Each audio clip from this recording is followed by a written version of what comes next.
Dabar eisim ieškoti lipnios juostos. Ne čia. O čia. Kaip skaudės nusigėmė. Žiauriai. Blogai, karoči, einam. Dabar einam su Goda iki, nes nerandam juodo nuogų lako. Šį kartą salim turim atrama pležinės mažiau daiktų. Nes viską bandom, kuo mažiau kalėštis, nes labai nepatogu, kadangi mes turim labai daug daiktų. Žodžiu, dabar yra 11:44 ir laukiam, kol važiuos Izabela. Ate! Dabar, transitionas. Susitikti su Izabela ir tada lauksim autobusą. Šoksim šokį iš troškimo. Turėjom šokti visiškai kitą šokį. Mančir turėjom šokti, bet šoksim dabar ir meilės mašiną. Bet mūsų šokio pavadinimas dar yra Mančir, kurį šokam ten, bet šokis visiškai kitas. Nes tada darysi kvailystes, gali ir išprotėt.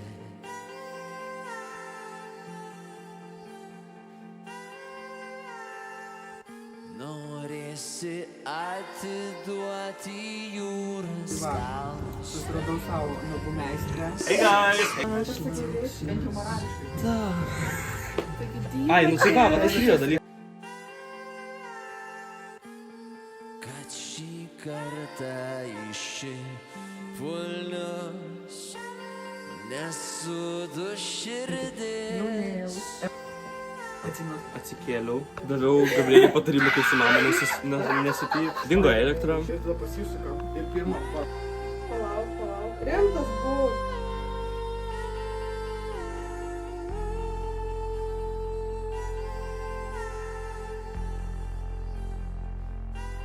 Dabar jaučiuosi kol kas fine, bet žinau, kad kai stovėsiu už užkulisių, žiauriai bijausi. Labai nelaukiau Ringo, nes žinau, kad kai pašoksiu, žinosiu, kad iki troškimo labai mažai liko laiko. Tai va, 12 dienų liko iki troškimo. Ateis duetas.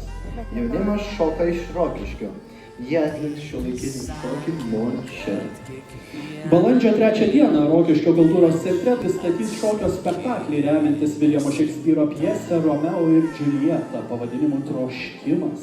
Lapkričio mėnesį vykusiame talentų ringo renginyje pristatė ištrauką iš spektaklio šioje ištoje, o šiandien pristatys dar vieną ištrauką arba populiariau sakant spoilerį iš to spektaklio.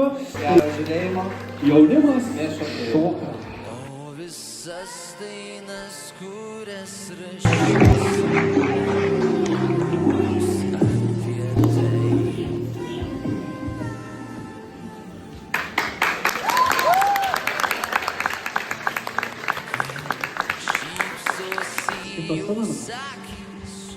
Turime tokią nominaciją.